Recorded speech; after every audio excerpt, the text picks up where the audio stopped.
difficile à dater parce que quand on travaille sur de la calcite doit être très très pure. Sinon, on va avoir des contaminations des éléments que l'on utilise pour la datation, l'uranium et le thorium, et on est obligé de faire des corrections.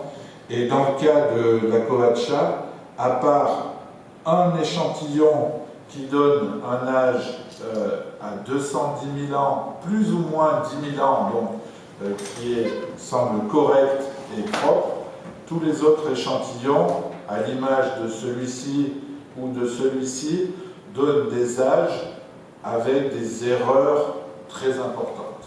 Voilà. Mais j'espère pouvoir continuer avec les gens qui continueront la fouille à travailler sur ce sujet. Voilà. Alors, comme l'a dit le professeur de Lumley, la Cueva del Ángel a présenté des bifaces avec du débitage du Levallois, dont l'industrie peut être comparée avec des sites comme Orniac en France, mais comme Ambrona aussi en Espagne, et d'autres sites peut-être un petit peu moins connus des Espagnols comme Père ou Lunel-Viel, qui présentent des faunes très importantes. Donc on s'aperçoit que la Cueva del Ángel trouve une place importante et sa contribution à la connaissance de l'évolution humaine en Europe de l'Ouest est très importante. Alors maintenant je vais terminer en parlant un peu de ma collaboration avec Cecilio. Cecilio m'avait invité à 2 campus internationaux en 2017 et en 2018 à présenter donc des lectures sur différents sujets, ce que j'avais accepté bien volontiers.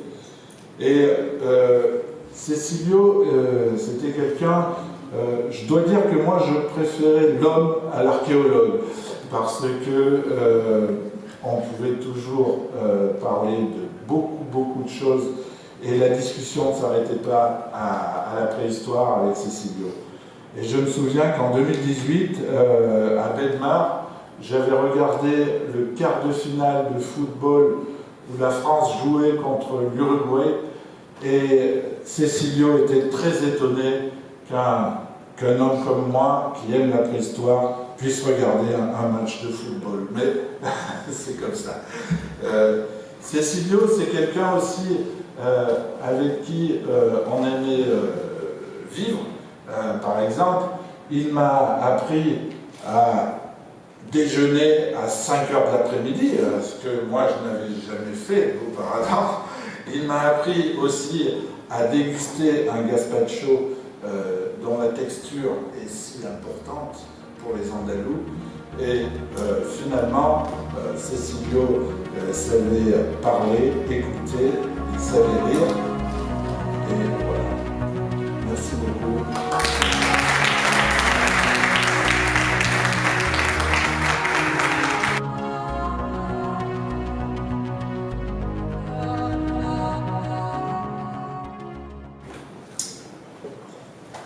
En primer lugar, me gustaría, lógicamente, agradecer a Víctor la invitación para participar en este homenaje a Cecilio.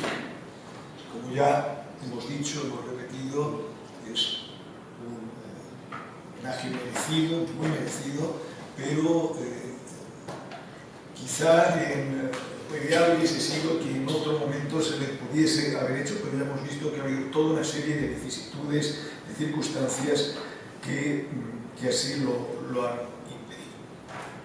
Vamos a ver imágenes repetidas. Esto va a ser inevitable. Varias de las imágenes, claro, como yo voy ahora casi al final, las imágenes en muchos casos ya se han visto previamente. Pero bueno, son ilustrativas y yo creo que es importante que en esas imágenes sigamos viendo a nuestro colega, a nuestro amigo, a Cecilio. Bien, ¿cómo comienza mi colaboración con Cecilio? Porque yo no soy arqueólogo. Al no ser arqueólogo, yo no conocía a Cecilio. Nuestro primer encuentro surge como resultado de lo que yo llamo un desafío. Ese desafío fue el desafío de la Cueva del Ángel en Lucena. El desafío fue concretamente que aproximadamente sobre el año 2006 surge la posibilidad de realizar una tesis en un lugar de la provincia de Córdoba en el que había una cueva, hay muchas en España, pero bueno, parece que era una cueva muy interesante porque tenía un registro que apuntaba a la posibilidad de restos de neandertales, pero sobre todo la presencia de una serie de rasgos que indicaban la existencia de hogares, la existencia de fuego a lo largo de un periodo más o menos largo de tiempo. Repito, no conocía a Cecilio, entonces yo en aquella época colaboraba con la Universidad de Sevilla y es en la Universidad de Sevilla donde se plantea por una alumna, Guadalupe Monge, solicita a la Universidad de Sevilla la posibilidad de hacer una tesis. Las personas que había en la Universidad de Sevilla en ese momento no tenían una experiencia de trabajos relacionados con la sedimentología, mineralogía o geoquímica de rellenos en sistemas kársticos y por lo tanto requirieron colaboración. Esa colaboración, la persona concretamente, la doctora Carretero, que trabajábamos juntos en esa época, pues me planteó la posibilidad de desarrollar ese trabajo en ese lugar concreto de Córdoba, en esa cueva de Lucena, planteando un desafío. Era un desafío porque no sabíamos exactamente a qué es a lo que nos enfrentábamos. Recuerdo que mi primera reunión con Cecilio fue también en esa época, 2006 aproximadamente, cuando visitamos Lucena, nos reunimos allí con él. Yo no tenía muy claro todavía qué iba a hacer. Realmente yo estaba en otras dinámicas, en otros proyectos, en otro tipo de investigación, si realmente aquello pensaba que lo iba a poder abordar, es decir, codirigir esa tesis. Cecilio fue muy convincente. Tal y como me lo contó, tal y como me lo planteó, me resultó el proyecto tan sugerente, me resultó tan interesante que tomé la decisión de que efectivamente sí participaría en la codirección de esa tesis.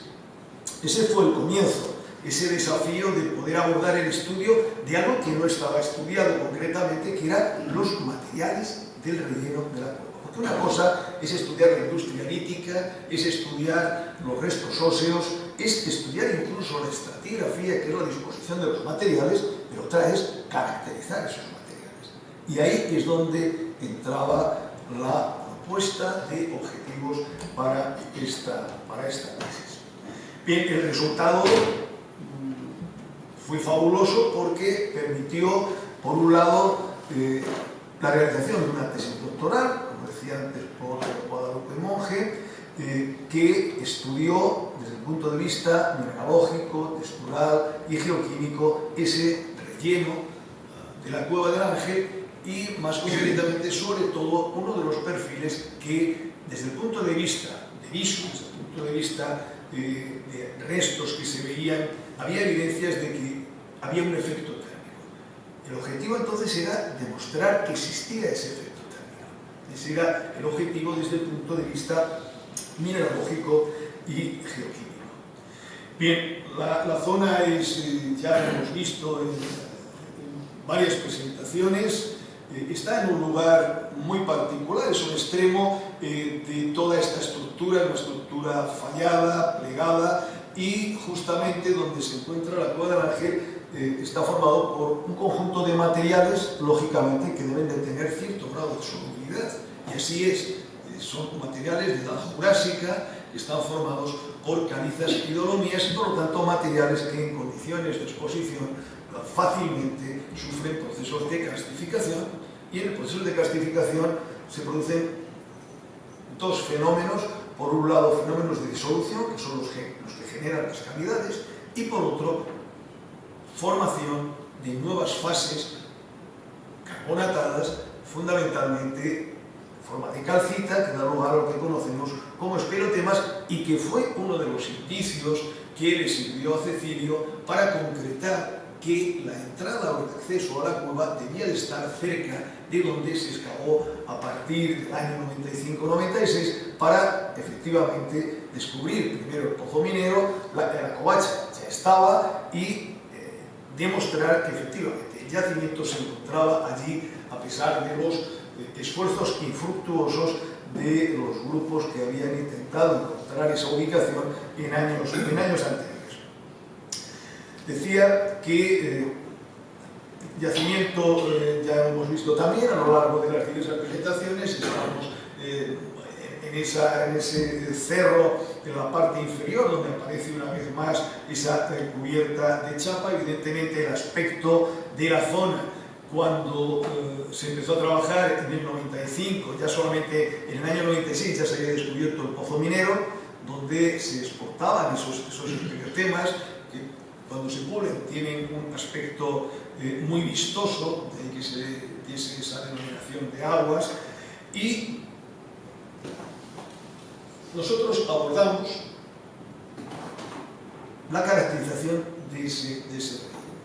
Repito, primero fue la tesis de Guadalupe Monge y después fueron años de colaboración, pues desde el año 2006, Guadalupe leyó la tesis en 2012, pues desde ahí prácticamente hasta el 2019 hemos seguido manteniendo las investigaciones. El relleno de la Cueva del Ángel lo que muestra, como vemos en este perfil estratigráfico, bueno, aparte de una serie de capas sucesivas más o menos deformadas, es la existencia de industria lítica muy abundante, de restos óseos, que en parte esos restos óseos están quemados, y luego, como era obvio, hay una distribución más o menos irregular, excepto en la parte alta, de esclerotemas, que no son otra cosa que el resultado de la precipitación de carbonato cálcico en este contexto kárstico. Bien,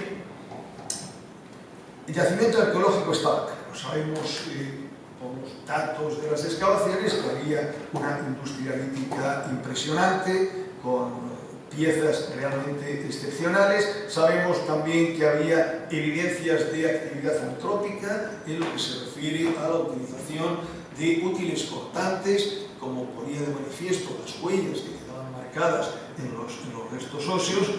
Todo esto parece que estaba bastante claro, igual que realmente es un yacimiento también paleontológico en el que hay abundantes restos de organismos, algunos de los cuales, como el que vemos a la izquierda, esa mandíbula de rinoceronte, muchos de ellos, no todos, pero bastantes, muestran signos evidentes de haber estado sometidos a un efecto térmico, es decir, a unas temperaturas que provocan el cambio en la coloración de los huesos. Pero no había unas evidencias científicas en cuanto a caracterización mineralógica o de tipo químico, de tipo textural, que realmente le dijesen a Cecilio, que es lo que él nos preguntaba. Pero tenemos evidencias de que realmente el sedimento que está rellenando estuvo sometido a temperatura. El hogar, lo que llamamos el hogar, realmente tiene características que podamos afirmar que realmente aquello era un hogar. Bien, entonces realizamos los estudios. Primeramente, como digo, en 2012 se lee la tesis de Guadalupe, y eso marca un punto de inflexión importante, porque ahí ya en esa tesis, por cierto, tesis en la que estuvo en el Tribunal Cecilio, se pone de manifiesto que efectivamente el relleno presenta, no en su totalidad, pero hay zonas en las que hay evidencias de que las temperaturas pudieron alcanzar incluso cerca de los 800 grados, básicamente alrededor de unos 700, 750, pero en algún caso pudo llegar a los 800. Algunas de esas evidencias que observamos suceden después del modelo tentativo de formación de la cueva. La cueva, cuando uno va allí, no se ve nada.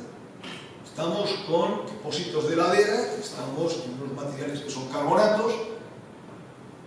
¿Cuál es la evidencia de que allí había una cueva? Bueno, hay lo que llaman la covacha. Efectivamente, la covacha uno se introduce y ve que hay formas de disolución, efectivamente, pero luego las otras evidencias del proceso de calcificación, de presencia de una cueva próxima, son esos espeleotemas que aparecen en lo que hoy es la entrada al yacimiento. Esos espeleotemas, lógicamente, han tenido que sufrir un proceso de colapso a lo largo del tiempo, pero inicialmente lo que tenemos es todo el proceso pasa por un conjunto de carbonatos, fundamentalmente son dolomíticos, pero también calizos. Cuando digo dolomíticos quiero decir que son materiales que están formados fundamentalmente por carbonatos, no solo de calcio, sino también de calcio y magnesio. Este es un detalle importante para lo que veremos después con respecto a los minerales autigénicos, a los minerales que se forman dentro del sedimento, que lógicamente sufren el proceso de calcificación, el desarrollo de formas de disolución. Después hay rellenos, porque tenemos evidencia de que hay relleno clástico, es decir, hay relleno de material arcilloso, hay relleno de minerales detríticos. Todo esto lo sabemos, independientemente del asentamiento, independientemente de los hogares. Al final, lógicamente, toda esta estructura, toda esta cavidad sufre un proceso de colapso que nos lleva al esquema que aparece en la parte inferior, en el que nos encontramos con un conjunto de sedimentos que quedan expuestos como resultado del proceso erosivo y del colapso de la cueva, y que es lo que nosotros realmente estudiamos. Bien, hay varios elementos que nos permitieron decirle a Cecilio: tienes razón, estás en lo cierto. Aquí ha habido unos solares y ha habido calentamientos, porque tenemos evidencia de ese calentamiento en los materiales. Esas evidencias fueron varias y fueron el resultado del estudio. Nosotros en la tesis y con posterioridad se siguieron esos trabajos, se hizo un muestreo como el que vemos en la imagen y se diferenciaron 3 unidades estratigráficas. La superior la denominamos 1, la intermedia 2 y la inferior fue la unidad estratigráfica 3. Se estudiaron todas esas muestras. Esas muestras se estudiaron desde el punto de vista mineralógico, se hizo petrografía, es decir, secciones delgadas para estudiarlas, se hicieron análisis químicos, un amplio rango de técnicas se emplearon para la caracterización. ¿Qué fue lo más relevante? ¿Qué fue lo que nos permitió confirmarle a Cecilio que estaba en lo cierto? Por un lado, ensayos en los que intentamos simular el calentamiento. Nosotros teníamos muestras como la que aparece aquí. Esta es una muestra, la de la parte inferior, es una muestra del yacimiento, la muestra del yacimiento de hueso. Entonces, nos planteamos, ¿qué le sucede al hueso cuando lo calentamos? Entonces, la banda que aparece aquí es una banda que corresponde al carbonato apatito y al apatito, marginalmente en forma de hidroxiapatito. Como vemos, tiene una forma muy irregular, es una banda, no es realmente un pico. ¿Qué sucedía cuando calentábamos a 300 grados, a 600 grados, a 700? De repente esas bandas que aparecen ahí, correspondientes al apatito, desaparecen y se convierten en picos, en reflexiones nítidas. Bien, eso es un indicio de que en muestras en las que encontramos diagramas, estos son diagramas de rayos X que utilizamos habitualmente para identificar y cuantificar minerales, evidentemente lo que nos dice es que si en alguna de las muestras nosotros encontrábamos reflexiones en el apatito como estas y no como estas, significaba que el hueso había sufrido calentamiento. Eso fue una de las evidencias que la simulamos en un sistema que nos permite hacer diagramas calentando la muestra. La muestra la metemos en el difractómetro, en una cámara de alta temperatura, y nos va haciendo diagramas de rayos X conforme va aumentando la temperatura y vemos qué cambios tienen lugar. La otra evidencia que fue muy interesante es la de este mineral que aparece en la imagen. Este mineral que aparece en la imagen se llama widlockita. La widlockita es un mineral que de forma natural no aparece en el hueso, puede aparecer en algunos contextos sedimentarios, pero con ese ensamblaje que tienen todos los cristales, están apelotonados, crecidos unos junto a otros, evidencia una cristalización rápida, y eso es característico de un efecto térmico. Es decir, el hueso fue calentado y al calentarse aparece una fase que no existía previamente, que es este mineral que llamamos widlockita. ¿Qué tiene de particular la widlockita con respecto al apatito? La presencia de magnesio. Por eso decía antes que es importante entender que la roca encajante en la que está el yacimiento y la mayor parte del complejo kárstico son dolomías. Tiene calcio y tiene magnesio. Ese magnesio favoreció que al calentar los huesos apareciese este mineral, que es la widlockita. ¿Qué tiene de particular la widlockita? Pues que los datos experimentales nos dicen que se puede formar hasta los 800 grados de temperatura. Es decir, que necesitamos una temperatura relativamente alta, 600, 700, 800, para que se forme la widlockita, con lo cual nos confirmaba que efectivamente el efecto térmico había tenido lugar. Una tercera evidencia es petrográfica. Esto es una sección observada al microscopio en el que podemos observar, esto es el sedimento de la cueva, y esto que vemos que tiene una aureola blanca, desde el comienzo de la aureola blanca hasta el interior de aspecto más granular, todo es un bloque de dolomita. La roca es dolomía, el mineral es dolomita. ¿Qué es lo que llama la atención? ¿Qué nos llamó la atención? Lo que llamó la atención es que esa banda blanca era anómala. Es decir, carbonato, sea caliza o sea dolomía, no tenía por qué presentar esa banda blanca que estamos viendo aquí. Cuando examinamos esta muestra lo hacemos con luz polarizada. Con luz polarizada el aspecto de la muestra es este. Y observamos que esa banda blanca se oscurece, es decir, extingue. Para nosotros, cuando estudiamos este tipo de muestras, que desde el punto de vista petrológico significa que el material ha cambiado.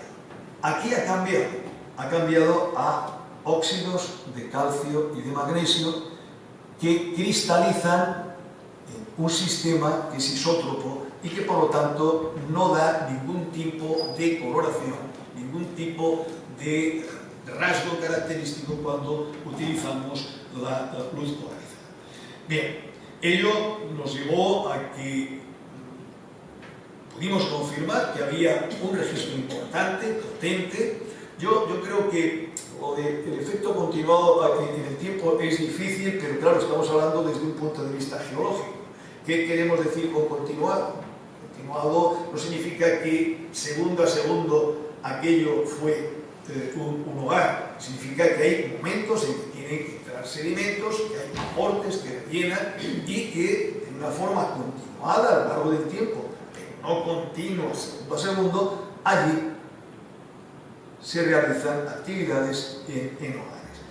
Con esos tres criterios llegamos a establecer que en esas tres unidades que habíamos diferenciado, las temperaturas habían variado, de manera que en la parte alta y en la media las temperaturas con diversa intensidad, esa intensidad estaba en función de las coloraciones de los huesos y de otro tipo de análisis que realizamos, que se denomina espectroscopía de infrarrojos, establecimos que las temperaturas habían alcanzado los 650-700 grados centígrados en las dos unidades superiores, mientras que en la inferior, la parte más baja del yacimiento, las temperaturas eran inferiores a 490 grados centígrados.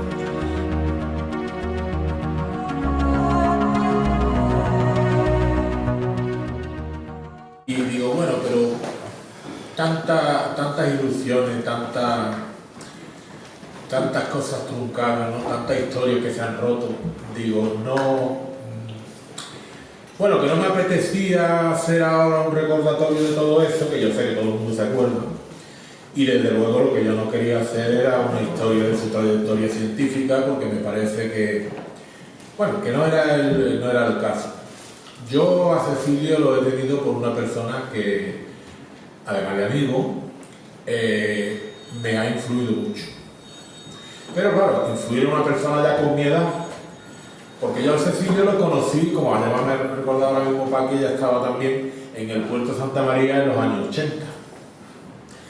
Y allí ya me quedó claro que Cecilio era una persona que iba por todas. Eso estaba más claro, claro, mandíbula incluida. Pero el tema es que yo desde el año 90 al año 2007, 2008, por motivos muy complicados, yo no estuve ya relacionado para nada con la arqueología. Cuando lo vuelvo a ver a él es en la Universidad de Cádiz, una charla que fue a dar, no sé si fue 2009 o 2010, ahora mismo no recuerdo. Fue en torno a la época que yo leí la tesis con Pepe Ramos. Y Pepe Ramos lo había invitado para esa charla. Y tú lo conoces, me dice, ¿tú lo conoces? Y yo, sí, hombre, claro, yo lo conozco, digo, pero vamos, no sé si él se acordará de mí. Él se acordaba algo, ¿no? Claro, yo, bueno, siempre un poco. Pero yo de él sí que me acordaba.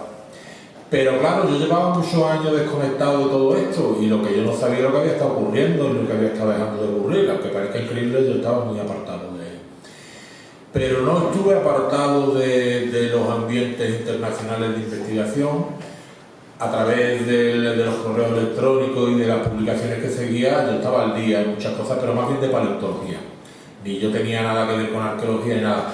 Casi me obligan a hacer un curso de arqueología, un máster, el máster europeo este que había, para poder hacer la tesis. Y claro, me tuve que meter en la arqueología, pero yo realmente, lo mío es, soy biólogo y lo que yo he estudiado y he estado muchos años trabajando es paleontología. Cecilio, enseguida que hablamos del tema, me contó cosas, bueno, ya sabes, tanto yo soy muy hablador y él desde luego también. Lo que quiere decir que ninguno de los dos nos escuchábamos y terminábamos discutiendo siempre, unos bonitos y unas cosas, bueno, total, que me invitó a venir a ir a Lucena. Me dijo, vente a Lucena, que ya verás tú lo que hay allí, tal y cual. Y fui el verano, y el verano creo que fue de 2010. Eso fue un cambio en mi vida que yo había planificado en aquel momento, porque yo no estaba trabajando, yo me estaba dedicando solo a hacer la tesis, y él lo que, incluso cuando yo llegué a Lucena, incluso me proporcionó ayuda para hacer algunos trabajos para el museo. Él siempre hacía esas cosas, él me ayudó a mí en lo personal, incluso en lo material, ¿eh? Es una persona que a mí me ayudó muchísimo. Pero es que además de eso, cuando yo llegué ahí empecé a disfrutar, como se suele decir, como un cochino en un charco. Porque es que desde el primer momento de lo que me di cuenta es de que la visión, lo que yo había estado oyendo durante muchos años sobre los trabajos de prehistoria, lo que yo había visto en Gibraltar, porque a mí la tesis de doctorado me la había dirigido Clive Finlayson, y bueno, fue Ramos, pero bueno, lo que yo he visto en Gibraltar no era significativo de lo que había en la realidad. Yo conocía a Lola Tapuerca desde que se empezó, yo estuve allí cuando se pegaron las primeras paradas, a finales de los 80 con Emiliano Aguirre.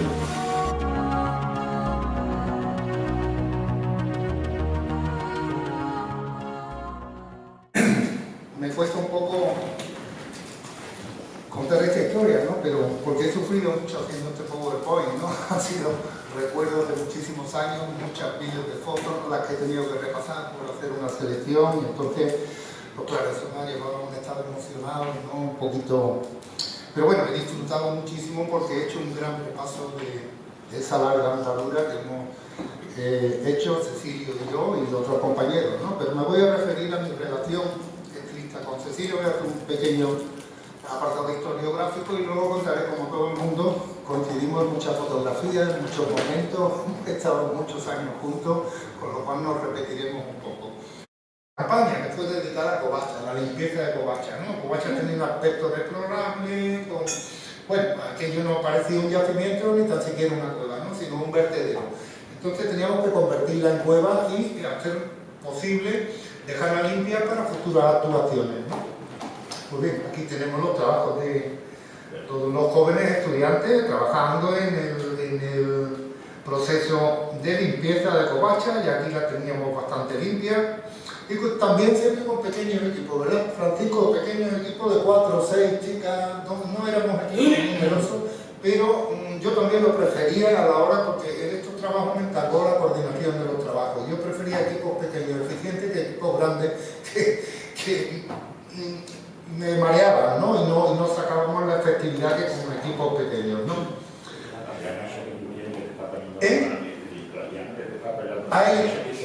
El italiano, sí, un chico muy... sí. Pues esa campaña lo convencimos a Cecilio de que viniera a Covacha, para que viera un poco la Covacha por si la reconocía, ¿no? Porque aquello era una zona caótica, y bueno, acabamos después de limpiarlo, y bueno, fue capaz, bajó a Covacha con cierta dificultad, como todos sabéis, por la hilera de la entrada y tal y cual, pero bueno, conseguimos que saltarse el segundo resalte y ponerlo a pie de la escalera ya, que ahí se sentó el hombre y desde ahí le estuvimos explicando todo. Seguidamente estuvimos tú y yo con él, porque por encargo de Manolo Pozo teníamos que coger unas muestras de guano, de la cima. Entonces, para eso solamente nos fuimos Francisco y yo, no necesitábamos tampoco a mucha gente, y aquí nos pusimos, bueno, ahí podéis tener vista de lo que era la cima, ¿no? Entonces, y bajamos, recorrimos las muestras, que no sé, también en esa campaña, pues aprovechan, como no se podía acabar, pues para bajar y acercar a la cueva toda una infraestructura metálica diseñada para la protección, sobre todo de los excavadores, para evitar posibles derrumbes de la estratigrafía que íbamos dejando, del talud que íbamos dejando a medida que se excavaba, ¿no? Esto fue un trabajo ingente, trabajo muy duro. Francisco se lo chupó más que yo, porque yo tuve poco tiempo. Yo tuve el tiempo de las primeras instalaciones, después me tuve que ir, como veréis, a Belmar, donde también me fui por órdenes suyas, ¿no? Aquí también se aprovechó para la evacuación del sedimento, un esfuerzo enorme que supuso subir todo el sedimento, que sirvió un poco de poder dar trabajo a todo el equipo de estudiantes que estaban allí concentrados, y por supuesto el laboratorio siempre era constante, Esto es una constante en Lucena, haya excavación o no, el laboratorio es ingente y es una parte fundamental que tiene que estar siempre unida para la formación integral de los estudiantes, ¿no? En 2016, que también bueno, eso no se ha comentado porque la cueva del Portillo, efectivamente, fue esta excavación la dirigió Marco Antonio Bernal, pero Marco Antonio Bernal por entonces estaba muy verde en excavaciones en cuevas, entonces Cecilio me pidió que por favor acompañase durante todo el periodo de excavación a Marco Antonio, dándome la responsabilidad de coordinación de los trabajos arqueológicos y de laboratorio, ¿no? Yo evidentemente fui, no tenía muy claro por qué tenía que ir y tal, porque yo estaba en Lucena bien instalado, pero bueno, tuve que ir al Portillo, cosa que luego agradecí muchísimo, porque es uno de los yacimientos que más me han dado en mi vida, ¿no? En toda mi experiencia me han mandado, sobre todo científicamente y técnicamente, ¿no? Pues fue un gran reto. Bien, la cueva, como ves, está situada a una altura considerable. Esto parece muy plano, pero no lo es, esto es así, es totalmente, tiene una inclinación bastante pendiente, y bueno, el esfuerzo, ya lo podéis ver, ¿no? La accesibilidad hasta este punto es andando, por lo cual teníamos un trabajo duro. Aquí tenemos algunos aspectos del abrigo. El abrigo es toda la parte esa de hollín que tenemos ahí enfrente, hollín fruto de las ocupaciones humanas, sin duda. Aquí tenemos algunos aspectos de la excavación. Lamentablemente Cecilio aquí no pudo subir, pero le mandábamos diariamente fotografías de todo lo que hacíamos y demás. Se abrieron 2 áreas de excavación, en extensión, mini extensión, Esto era una preventiva para un año, pero bueno, lo hicimos 3 años, ¿no? Porque por la calidad de los hallazgos y tuvimos que convencer a la Junta que no podíamos hacer una preventiva en un yacimiento que estaba dando unas posibilidades ingentes de investigación y que se nos iba de las manos si hacíamos un pocito de control nada más, que para poder estudiarlo teníamos que extender más. Se nos permitió y bueno, ya empezaron a salir cosas muy significativas, ¿no? El famoso collar, entre comillas, porque fue una concentración de litorinas, ¿no? Que son pequeños moluscos marinos, pues bueno, empezaron a salir, puede ser un collar, una pulsera, o puede ser, se llamó collar, la prensa de momento quiere un titular y entonces se le puso collar, ¿no?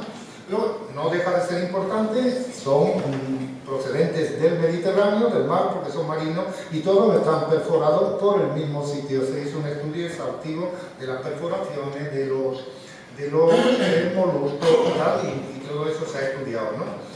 Pues bien, precisamente en esta reunión, que fue también en 2016, estábamos reunidos y ya estudiando parte de la fauna. Cecilio aquí se ofreció para ir tomando los datos que le íbamos pasando y demás, y donde se gesta la idea del primer campus universitario e internacional universitario que sería en Lucena el próximo año.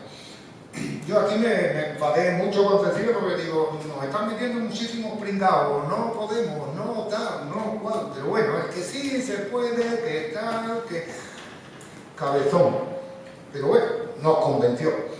Aquí tenemos parte del equipo que trabajó en el Portillo en una de las visitas que nos hizo en 2016 junto con Cecilia, vino a traernos unos materiales que le habíamos pedido de Lucena y demás, y aquí lo tenemos, ya habíamos finalizado la campaña, nos vino a presentar a Marco y a mí, donde impartimos, como siempre, en todas las campañas de Benmar, se hace siempre una conferencia al pueblo de Lucena los días finales de excavación, para que sepan y se familiaricen con nosotros. Entonces, ahora están bastante familiarizados, pero para que supieran qué hacíamos nosotros, qué hacíamos esas personas extrañas que subíamos todos los días a la cueva, porque había, bueno, se decían cosas que estábamos buscando oro, que estábamos, ya os podéis imaginar, ¿no? Todo este tipo de cosas que la gente que no sabe, evidentemente, pues empieza a especular, con lo cual pues nosotros evidentemente teníamos que hacer este tipo de actos públicos, ¿no? Para ir metiendo al pueblo en la veracidad de lo que aquí se estaba haciendo, ¿no?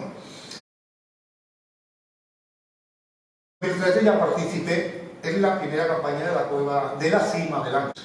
Aquí diversas fotografías, ¿no? de cómo iniciamos esos trabajos que la verdad fueron duros por las condiciones de la cueva. Ya veis, estábamos en pleno verano, pero en la cueva sí, cuando se estaba un determinado número de horas se cogía el frío y había que trabajar con materiales espeleológicos, como veis, más la accesibilidad a la cueva, ¿no? Que era necesario evidentemente utilizar técnicas espeleológicas. Los primeros registros, ¿no? que recuerdo empezaron a salir, restos humanos, cerámicas a mano, neolíticas, calcolíticas, mucho material lítico, pero fundamentalmente muchos restos humanos. Y conjuntamente en ese mismo año, Cecilio excavaba arriba de nosotros la Cueva del Ángel, la campaña de 2013, ¿no? Ahí lo tenemos y aquí tenemos evidencia de los ventiladores, como alguien ha comentado aquí, de toda la infraestructura que Cecilio creó para que pudiera ser mucho más agradable la excavación. Y aquí, pues bueno, fotos típicas, ¿no? En nuestras campañas, ¿no? De mesas largas, con mucha gente, y estábamos en una venta que a mí me encantó. Esta primera campaña me encantó donde se comía, porque se comía al aire libre, se estaba aquí en un garbito, ¿no? Pues bien, en 2014, como no tuvimos licencia para poder excavar, ¿no? Evidentemente los trabajos de laboratorio que aquí se han dicho, la gran capacidad de trabajo que ha tenido siempre Cecilio Barroso, lo evidencia en estas fotos, ¿no? Aquí estamos, creo que aquí está tu hijo, Antonio, está tu hijo, ¿no? Que vino ese año a hacer un estudio fotográfico de los materiales y demás. Está también Luis Verdú, hijo, en fin. Que el trabajo de laboratorio evidentemente suplía, ¿no? Por lo menos ese espacio de tiempo que no estábamos excavando, y como es ingente, se ha repetido aquí En muchas ocasiones veis laboratorios de todo tipo, de tratamientos de ácido, la industria lítica, se hicieron moldes, en fin, todo el personal estudiante, la verdad que este era uno de los objetivos fundamentales de los proyectos de Cecilio Barroso, la formación de jóvenes estudiantes para que pudieran, el día que fuese, continuar o integrarse en los trabajos de los estudios de la prehistoria, ¿no? Aquí, bueno, una foto entrañable, ¿no? Su amigo Jorge y Ana, ¿no? Que siempre han estado presentes en el yacimiento. Bajo del laboratorio hay una cantidad ingente de sedimentos que había que lavar para hacer su proceso posterior de triado y selección de restos, ¿no? Que pudieran extraerse de, como veis, aquí pues ese trabajo fue... En 2014 también estábamos... También, aunque esto ya estaba programado dentro de la campaña, Cecilio hace un seminario de estudio del cuaternario que duró 4 días, en el cual pues, participaron todos prácticamente los investigadores que estaban integrados en el yacimiento, ¿no? Aquí lo tenemos en la presentación. Aquí tenemos un ejemplo de Vincenzo, que además de ser el director del proyecto, el que explica todo, también se convierte en alumno rápidamente, tiene esa capacidad, ¿no? Se sienta con nosotros, se pone a escuchar y es uno más, ¿no? Es uno más, como podemos ver aquí, en este caso escuchando la disertación de Vincenzo Saliberti. También ese seminario tuvo como complemento una salida de campo, como era natural, donde tanto Pepe Solano, creo que Francisco también, y yo, pues, explicamos los distintos yacimientos, ¿no? Nos repartimos el personal, estuvimos en Covacha, estuvimos en Cima y estuvimos en La Chapa, como la llamamos, ¿no? O la cubierta, como se le ha ido llamando. Una de las cosas que también se ha insistido aquí mucho es la capacidad que tenía Cecilio de crear tertulias, de crear polémica, aquí con los colegas franceses, en este caso, bueno, Vincenzo no es francés, italiano, pero trabaja en el equipo de Tautabel. Está Tipó, está también aquí Amarí, y esto le encantaba, esto era cotidiano, un poco antes de comer, ¿no? Terminando la sesión de laboratorio, nos sentábamos ahí, falta el vinillo por medio, pero bueno, que a él le encantaba, ¿no? Tener este tipo, aquí lo tenemos en una expresión, ¿no? de discusión. Y otra de las características de Cecilio es que yo creo que le apasionaba la gastronomía, ¿no? Al menos, yo no sé si fue buen cocinero, pero él siempre estaba pendiente de todo. Sí, era muy buen cocinero. Que era buen cocinero, no me cabe duda porque sabía. Aquí le estaba dando, le dijo, anda niña, quítate, niña, que lo empleaba mucho, anda niña, quítate que voy a darle yo. Entonces, bueno, aquí lo tenemos en distintos momentos, ¿no? Que todos hemos compartido, aquí con Manuel Lara, también ya era entonces delegado de patrimonio, Tarrafa también, del señor de aquí, es conserje del Museo Arqueológico de Lucena, que fue siempre nuestro vínculo de unión, ayuntamiento, proyecto, ¿no? Pues bien, aquí lo tenemos con varios investigadores que dentro del proceso, durante todo el día, había visitas, había mucha gente que venía, visitas científicas, visitas de amigos, ¿no? Y aquí lo tenemos atendiendo a dos de los investigadores que un día de esto pues, se coló por allí. Insisto, en las tertulias, posteriormente, alguien lo ha dicho su hija, le gustaban las tertulias con los estudiantes, porque efectivamente en las tertulias de Cecilio se aprendía muchísimo. Y entonces muchos estudiantes manifestaban que aprendían más en una campaña que a lo largo de todo un curso, y yo puedo dar fe de ello porque a mí me ocurrió lo mismo en muchas ocasiones años atrás, ¿no? Yo aprendía más en la práctica que con los estudios. Y también, bueno, ya estamos en el año 2015.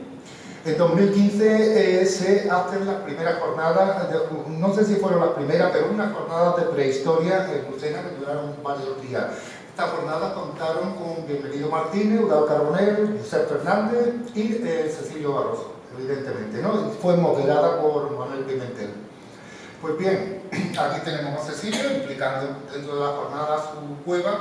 Estas fueron, digamos, fotografías entrañables del día en el hotel Los Hierros, creo que se llama, ¿no? Los Bronces, ¿sabes? Aquí algún metalero, Los Bronces, donde tenemos a todos los personajes. Bueno, ya aquí estamos Francisco, estoy yo también, y bueno, tenemos Proba, Detenido, Josep, Cecilio, Eudal, este chico del medio no recuerdo cómo se llama, y Caparrós, ¿no? Distintas imágenes, distintas fotografías que pude tomarle a los compañeros. Aquí le estaba pegando, estaba dando una paliza a Cecilio, que te dice, déjame.